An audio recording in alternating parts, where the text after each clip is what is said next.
સાહેબ કોકડવાની અને મોલા મચ્છીની આ 2 દવાઓ આપજો. લ્યો, આ કોકડવાની, આ મોલા મચ્છીની 2 દવાઓ લઈ જાઓ અને કરી દો સ્પ્રે, બધું મટી જશે. અરે ભાઈ, ડફોળ બનો છો કે ડફોળ બનાવો છો? કોકડવાની અને મોલા મચ્છીની આ બંને દવાઓ એક જ આવે છે. દેખો, મોલા મચ્છી એ ચૂસ્યા પ્રકારની જીવાતો છે. એ આપણા પાંદડા ઉપર બેસે છે અને પાંદડામાં જેટલો પણ રસ હોય એ ચૂસી લે છે.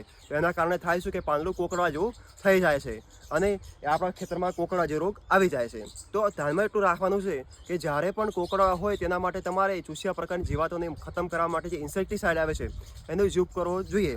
ખાસ કરીને ત્યારે બટાકાનું વાવેતર છે ને બટાકાના વાવેતરમાં સૌથી વધારે કોકડવા આવે છે. તો એના માટે દવાઓ કઈ યુઝ કરવી? તો એસિટામાપ્રાઇડ 20% જે આવે છે એ પણ યુઝ કરી શકો છો. થાયમેથોક્સામ 25% આવે એ પણ યુઝ કરી શકો છો.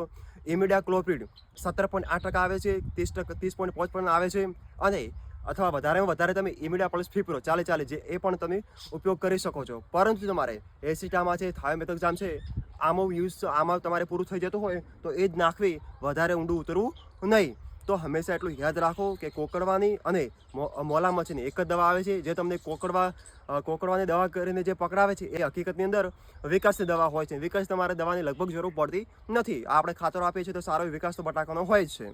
તો આ વિડીયોને શેર કરો, લાઇક કરો અને ફોલો કરો, કારણ કે દરેક ખેડૂત મિત્રોને આ માહિતીની ખબર હોવી જોઈએ. ખૂબ ખૂબ ધન્યવાદ.